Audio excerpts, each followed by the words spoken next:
విజయమ్మ ఎక్కడ?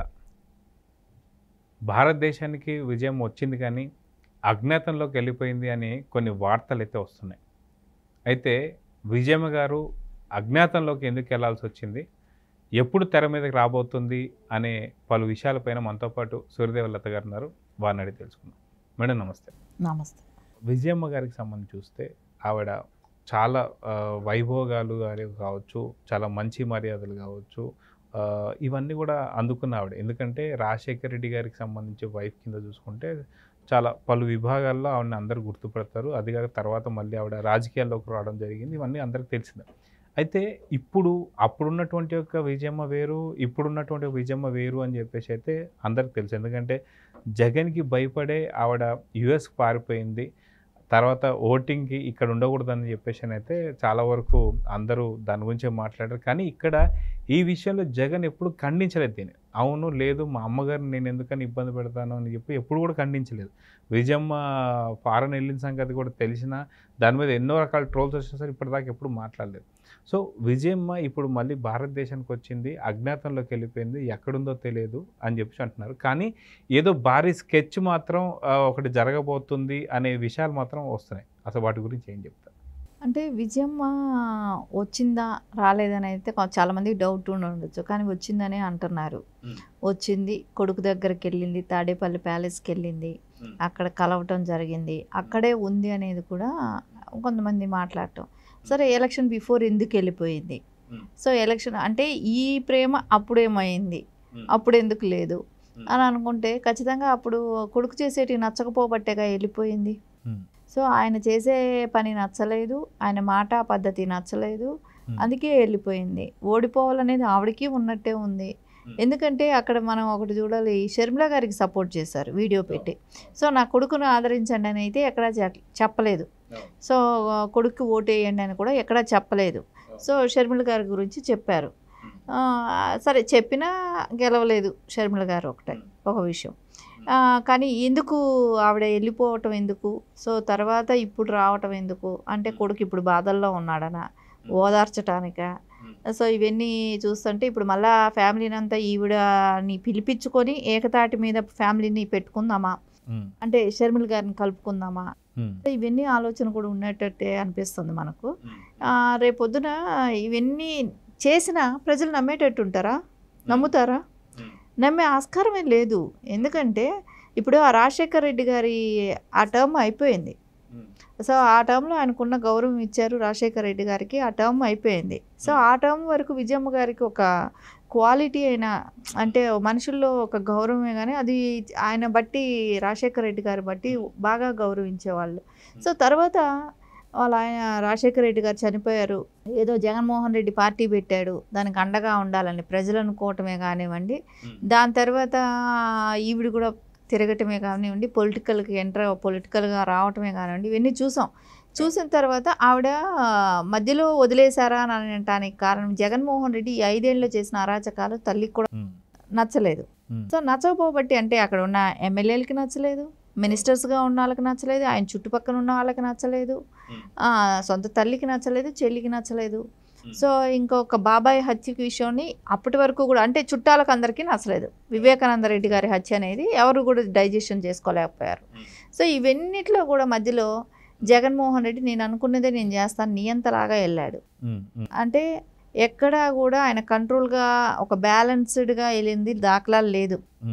చాలా హైప్గా వెళ్ళిపోయాడు. అంటే ఒక్కసారి సీఎం అయితేనే ఇంకా 30 ఏళ్ళకి నేను తిరుగులేదు, 30 ఏళ్ళ సీఎం నేనే అని చెప్పి అంత ఓవర్ కాన్ఫిడెంట్ అయిపోయింది. ఇంకా భజన పరులు కూడా ఉంటారు కదా, వాళ్ళు చేసే భజన వాళ్ళు చేశారు, ఆయనకి అదే ఇంకా మైండ్లో నేను 30 సంవత్సరాలు సీఎం అనే లెవెల్లోకి వెళ్ళిపోయాడు. సో అదంతా కూడా అది అంటే వాళ్ళకి ఏంటంటే రాజశేఖర రెడ్డి గారు ఉన్నప్పుడు సెకండ్ టర్మ్లో సీఎం అయ్యాడు కదా, సో ఆయన బతుకుంటే మళ్ళీ ఆయన కూడా 30 సంవత్సరాలు ఉండుంటారేమో అనేది ఒక ఊహ. ఎక్కడ రాజకీయాల్లో ఎప్పుడు పర్మనెంట్గా ఎవరు ఉండరు, వ్యతిరేకతను వస్తుంది మళ్ళా ఉంటుంది. సో వీళ్ళ ఆలోచన విధానం వీళ్ళ అంత ఓవర్ కాన్ఫిడెంట్తో ఉండటమే కానివ్వండి, ఇష్టం వచ్చిన పనులు చేయటమే కానివ్వండి, ప్రజల్ని ఇబ్బంది పెట్టడమే కానివ్వండి. ఎగ్జాంపుల్ ఒక అమరావతి ఉద్యమంలో మహిళలు పడ్డ నరక యాతనే వాళ్ళ కుటుంబానికి ఒక శాపం అయ్యింది. అది మహిళల్ని అంత రకంగా ఏడిపించటం, కొట్టటం, తన్నటం లాంటివి చేసినప్పుడు ఎంతమంది మహిళల్ని బాధ పెట్టారు? సరే అట్లీస్ట్ మహిళలకి సెల్ఫ్గా రక్షణ కూడా లేకపోయేది తెలుసా? వాళ్ళకి అసలు బాత్రూమ్ స్నానం చేస్తుంటే కూడా డ్రోన్ కెమెరాలు పెట్టి తిప్పిన వాళ్ళంటే ఎంత ఎదవల ఎంత క్రూరంగా ఆలోచించాడు అనేది ఆలోచిస్తుంది కదా. అంటే వాళ్ళంతా భయపెట్టేశారు. అంటే అక్కడ నుంచి వాళ్ళు వెళ్ళిపోవాలా, లేదంటే అక్కడ నుంచి వాళ్ళు వదిలేసి వెళ్ళిపోవాలా, వాళ్ళంతటా వాళ్ళు సూసైడ్ చేసుకొని చచ్చిపోవాలా, ఈ రకంగా కూడా ఇబ్బంది పెట్టాడు కదా. సో ఇవన్నీ వాళ్ళ శాపమే వీళ్ళకి తగిలి ఉంటుంది మేబీ.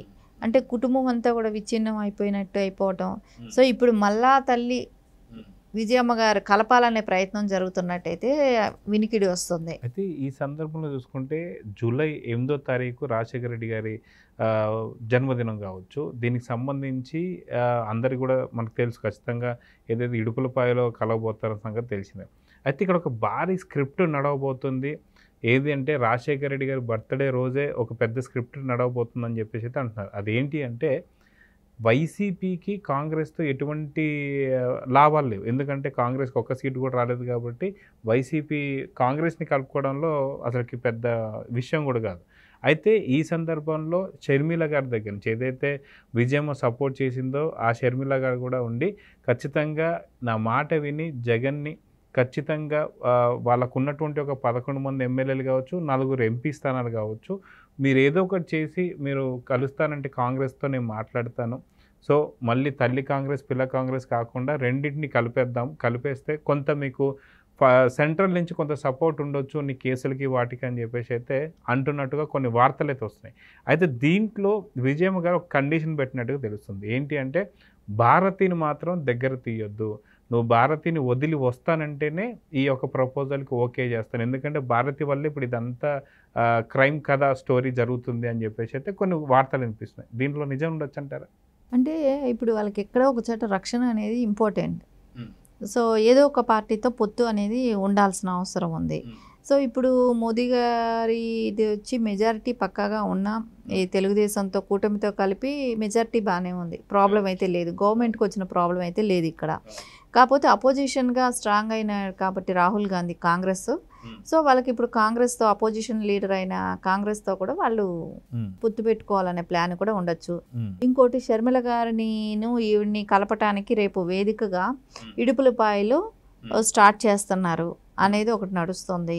సో రేపు పొద్దున ఆ ఇడుపులపాయ నుంచి ఏ రకమైన మెసేజ్ ఇస్తారు, నిజంగానే ఈయన కాంగ్రెస్లో చేరుతున్నాడా, కాంగ్రెస్లో చేరితే చెల్లి మళ్ళా అక్కడ మెయిన్ రోల్ అవుతుంది, సో దాన్ని అంగీకరిస్తాడా, సో ఈయన ఎట్లా ఏదైనా కూడా ఈయన కేసుల త్రూ జైలుకి వెళ్ళాల్సిందైతే ఎప్పుడో ఒక టైంలో ఉంటుంది, అది తప్పదు. ఎవరు జగన్మోహన్ రెడ్డి. సో అప్పుడు భారతిరెడ్డికి వెళ్తుందా షర్మిలకి వెళ్తుందా? సో షర్మిలకి ఇప్పుడు నువ్వు చేరదీసి కలిసినప్పుడు షర్మిల గారికి ఇంపార్టెన్స్ ఉండాలి కదా. సో అది లేనప్పుడు తను ఎందుకు గెలుస్తుంది, తనకు కలవదు. సో ఇప్పుడు మళ్ళీ షర్మిల గారికి ఇంపార్టెంట్ ఇస్తారా, సో కలుపుకుంటారా? సరే ఇవన్నీ చూసినా ప్రజలు అంగీకరిస్తారా? రేపు పొద్దున ప్రజలు కూడా అంగీకరించాలి కదా. మనం ఒకటే వీళ్ళంతటి వీళ్ళ రేషన్స్ తీసుకుంటా ఉన్నంత మాత్రానే ప్రజలే అంగీకరిస్తారనేది అయితే అది కూడా కష్టమే అవుతుంది. ఎందుకంటే వాళ్ళు బహిరంగంగా ఏం మాట్లాడుకున్నారు, ఏం చేశారనేది అయితే అందరికీ తెలిసిన విషయం కదా. సో ఖచ్చితంగా ఈ రోజైతే వాళ్ళకైతే ప్రజల అంగీకరణ ఒకటి కావాలి. ఇంకోటి వచ్చి కాంగ్రెస్ది కూడా వాళ్ళకి అవసరమైన విషయమే. కాంగ్రెస్లో కలిసి ఉంటే కాస్త వాళ్ళకి ఊరట ఉంటుందేమో అనేది కూడా అనిపిస్తుంది. అయితే ఇప్పుడు ప్రజలందరూ కూడా ఏదైతే 2019లో కోడికత్తి కేసు నుంచి చూసుకుంటే, తర్వాత బాబాయ్ హత్య కేసు ఏదైతే చూసుకుంటే అక్కడి నుంచి సునీత విడిపోయింది, కొద్ది రోజుల తర్వాత షర్మిల విడిపోయింది, తర్వాత తల్లి వదిలేసి వెళ్ళిపోయింది. సో ఇవన్నీ కూడా అందరూ ఏపీలో ఉన్న ప్రజలందరూ కూడా చూస్తున్నారు. దీన్ని ఎవరు కూడా మర్చిపోలేని పరిస్థితి. ఇలాంటి టైంలో నిజంగా మళ్ళీ షర్మిల, సునీత లేదా విజయమ్మ వీళ్ళందరూ కలిసి భారతితో పాటు భారతిని మాత్రం పక్కన పెట్టాలనే ప్రపోజల్ అయితే వచ్చిందని చెప్పేసి అంటున్నారు. నిజంగా భారతిని తీసి పక్కన పెడితే జగన్తో కలవడానికి వీళ్ళంతా సుముఖంగా ఉంటే ఏపీ ప్రజలు ఒప్పుకుంటారంటారా? ఇప్పుడు దీనిలో ఇక్కడ సునీత గారు ఎలాంటి డెసిషన్ తీసుకుంటారు? సరే షర్మిల గారు మొన్నటి వరకు బాబాయిని చంపిన హంతకుడికి ఓటేస్తారా, రాజశేఖర బిడ్డకు ఓటేస్తారా అని తిరిగారు. సో ఇప్పుడు రేపు పొద్దున జగన్మోహన్ రెడ్డి అవినాష్ రెడ్డిని పక్కన పెట్టుకుంటాడు. సో ఆ రోజు ఏమైంది, మీరందరూ కలిసి మాట్లాడి వివేకానంద గారిని చంపిన వాళ్ళని మేము వాళ్ళ కోసం మేము ఫైట్ చేస్తున్నాం, వాళ్ళని అరెస్ట్ చేయాలి, వాళ్ళకి శిక్ష పడాలి అని అన్నారు. సునీత గారే అన్నారు, షర్మిల గారు అన్నారు. ఇప్పుడు వదిలేస్తారా? ఇవి కూడా మనం ఆలోచించాలి. వాళ్ళని ఏమైనా వదిలేస్తున్నారా వీళ్ళు? సో కేసు ఫైట్ చేయట్లేదా? సో వదిలేసేటట్టుంటే వాళ్ళని వదిలేసేటట్టుంటే ప్రజలు ఏ విధంగా తీసుకుంటారు? ప్రజలు ఎట్లా నమ్ముతారు? సరే వాళ్ళని అరెస్ట్ చేస్తారు, వాళ్ళ మీద శిక్ష పడేటట్టు జగన్మోహన్ రెడ్డి ఒప్పుకుంటాడు. సో నాకు అవినాష్కి సంబంధం లేదు, మీ పని మీరు చేసుకోండి అని అంటాడు అని అనుకుందాం. సరే రేపు పొద్దున వీళ్ళ ఇన్వాల్వ్మెంట్ ఏమైనా ఉన్నాయని బయట వస్తాయేమో, ఇన్ని రోజులు కాపాడిన వ్యక్తి రేపు పొద్దున అవి వస్తాయనే భయం ఉంటుంది కదా. ఎటు వచ్చినా ఇక్కడ లాక్ అయిపోయారు. సో వాళ్ళు లాక్ అయిపోయారు కాబట్టి ఏ విషయాన్ని కూడా స్పష్టతగా బయట చెప్పలేరు. ఒకవేళ వాళ్ళు ఏదైనా అంటే మార్చి చెప్పాలని చూసినా, ఏదైనా చేసినా ప్రజలు క్లారిటీగా ఆలోచిస్తారు. సో దీనిలో ఎలాంటి కన్ఫ్యూజన్ లేదు, క్లారిటీ ఉంది. ఈ రెండు విషయాలు తీసుకున్నప్పుడు ఖచ్చితంగా ప్రజల్లో కూడా ఏంటి ఈరోజు ఎలా ఒప్పుకున్నారు, మొన్నటి వరకు ఎందుకు ఒప్పుకోలేదు? సరే ఈరోజు ఆయన అన్నాడు అవినాష్ రెడ్డి అరెస్ట్ అవుతాడని అనుకుందాం, అయితే దానికి వచ్చే పరిణామాలు ఏంటి, దాని తర్వాత ఎందుకు ఆ రోజు తాడేపల్లికి ప్యాలెస్కి ఫోన్ ఎందుకు వెళ్ళింది, ఇవన్నీ కన్ఫ్యూజింగ్ చాలా ఉంది. దీనిలో చిక్కుముడిలాగా అయిపోయింది. సో దీన్ని ఎలా ఇప్పుకుంటారు, ఎలా బయట వస్తారు? ఫ్యామిలీ కలుపుకోవటం కూడా ఈజీ అయిన పరిస్థితిగా అనిపించట్లే మనకి ఇక్కడాక. సో క్లియర్గా లేదు అది ఎక్కడా కూడా. సో ఖచ్చితంగా ఇది కలవటం అనేది నడిచినా కూడా డ్రామా కిందే ఉంటుంది. సో చూద్దాం మేడం, ఖచ్చితంగా ఇప్పటికే పలు సందర్భాల్లో జగన్ ఆడినటువంటి చాలా డ్రామాలు చూసాం. కోడికత్తి కేసు కావచ్చు, ఒక పక్కన బాబాయ్ హత్య కేసు కావచ్చు, లేదా గులకరాయి కేసు కావచ్చు. సో వైఎస్ ఫ్యామిలీని పూర్తిగా సుదీర్ఘంగా చూస్తున్న వాళ్ళందరికీ కూడా ఇప్పుడు ఏది జరిగినా సరే అర్థం. కానీ జూలై 8వ తారీఖు ఏం జరగబోతుంది అనేది ఒక పెద్ద క్వశ్చన్ మార్క్ కింద తయారైంది. దీనికి విజయమ్మ గారు ఎలాంటి డెసిషన్ తీసుకోబోతున్నారు అనేది అయితే కొంత ఊహాగానాలు అయితే వస్తున్నాయి. సో భారతి లేకుండా కలవాలనా, లేదంటే మనకు అసలు ఏం జరుగుతుంది అనేది జూలై 8వ తారీఖు దాకా వెయిట్ చేసి చూద్దాం. నమస్తే. నమస్తే.